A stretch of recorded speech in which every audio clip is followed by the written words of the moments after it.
Mr. Krabs is a cheapskate, a greedy crustacean obsessed with money, but he's also a successful businessman, the proud owner of Bikini Bottom's most iconic burger joint, the Krusty Krab.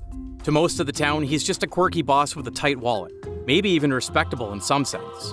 But what if I told you that Krabs is a much worse man than just greedy? His character might be one of the most dangerous personalities in Bikini Bottom, for a reason you might not expect, and why being sort of empathetic might be worse than having no empathy at all. Krabs values money more than anything else in his life, including his own well-being.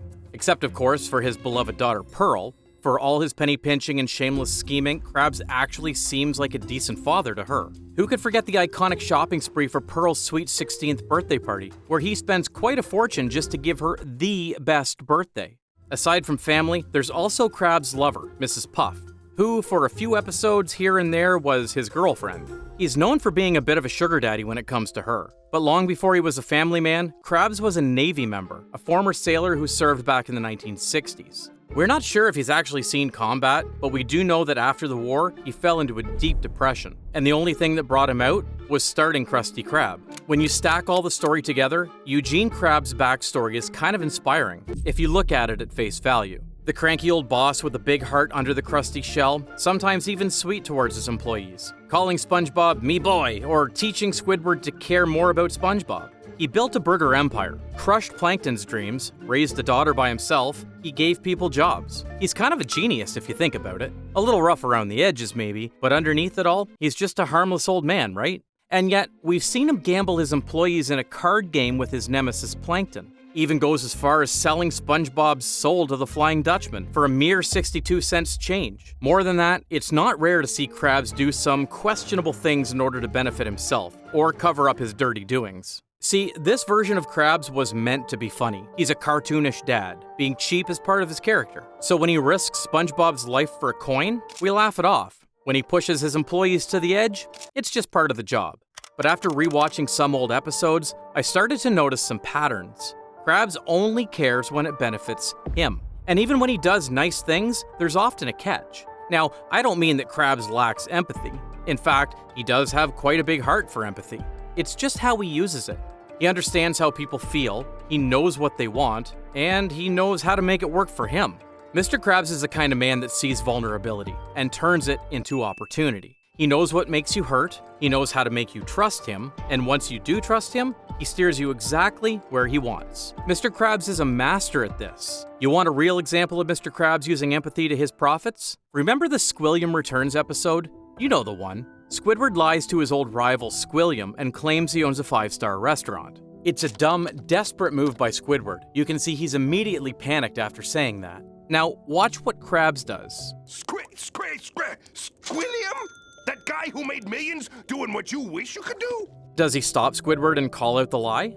No, he only smells opportunity. Squilliam is rich. His friends are also rich. This is a good chance to rub elbows with high society. So he lets Squidward run the restaurant, reinvents the Krusty Krab as a fine dining experience. And when things go sideways, which of course they do, Krabs doesn't take responsibility. He's already tied up in the back after all, gagged and useless. Pretty convenient, huh? And in the end, when Squidward is left alone, defeated, Krabs slides back in to play the violin again, to mock the same guy whose meltdown he fueled. I mean, technically, he is sharing empathy with Squidward. He sets up the mood for Squidward to be sad, but it just felt professional. He only plays the caring boss good enough to make Squidward not hate him, especially after that appetizer.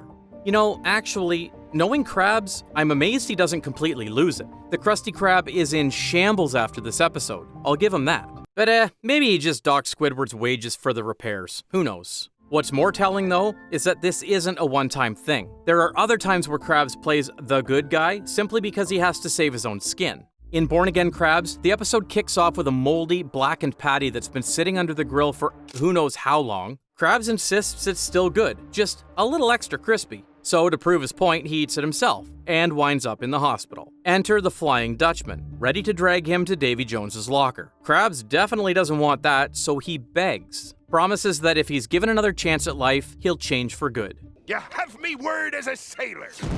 He actually follows through at first. He does a grand reopening for Krusty Krabs, free food, toys for everyone, even goes as far as turning his old office into the employee lounge. It actually looks like a redemption arc.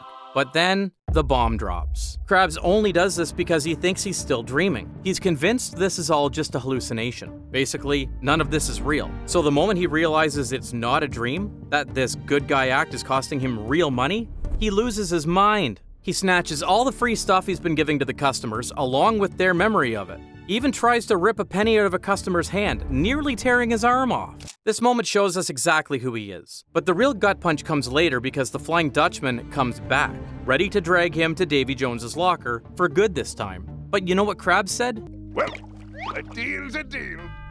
Let's go. This old, heartless crustacean would rather get dragged into Davy Jones's locker than give up his money. What a guy. Well, of course, SpongeBob is standing up for him and says that Mr. Krabs is the most generous boss in the ocean. So Krabs is given one more chance to prove he's changed. Bless his soul, SpongeBob, still being optimistic even in this condition. Because I know I wouldn't. But anyway, the Dutchman gives him two options. Pick SpongeBob, your loyal fry cook, or 62 cents. And he picks the money. Surprise, right? Squidward scolded him afterwards, saying that he should be ashamed of himself. Krabs cries, saying that he's not learning anything and asks for another chance. What have I done? Oh, I want another chance! You know, part of me says that Krabs doesn't cry because he actually cares for SpongeBob. He only cries because he lost his best, free-labored fry cook. He knows he could get more than 62 cents by having SpongeBob around, but that could be me nitpicking. Yeah, Krabs doesn't redeem himself. He knows that whatever happens, SpongeBob will always forgive him. And that's how the episode ends. You see, that's the tricky stuff with Krabs' character. He's not a heartless corporate villain that pushes his workers into 24 hours of non-stop labor. Oh, wait, he does that too.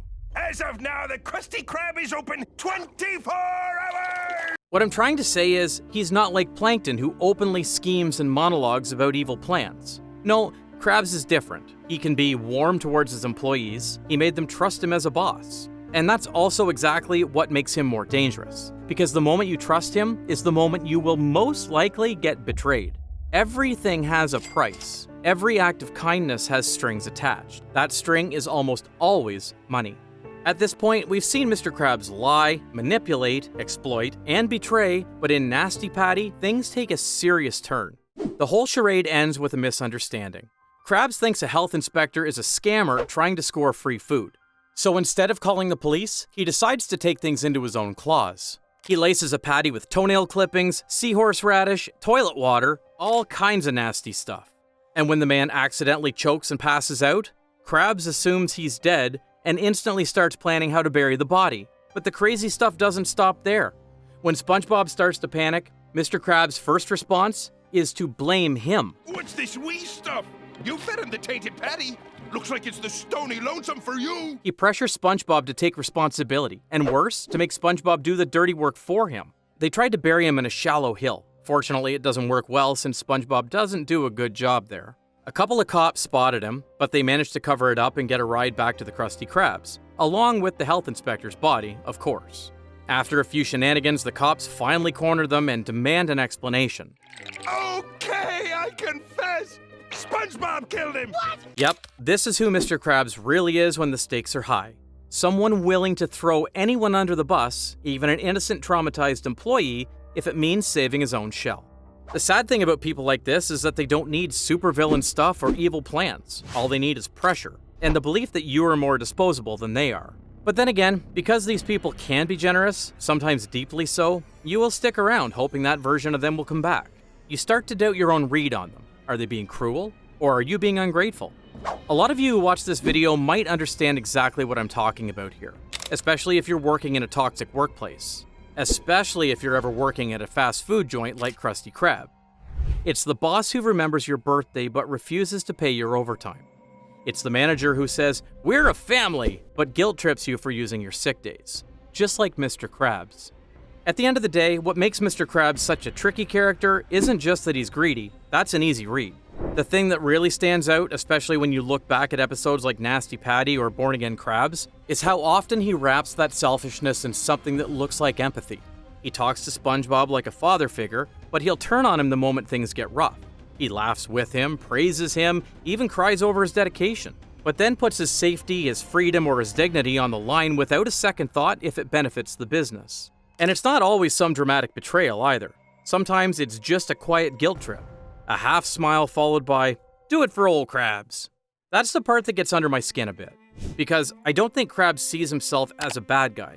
He believes he's just doing what a smart businessman does. That manipulation isn't cruelty, it's just part of the job.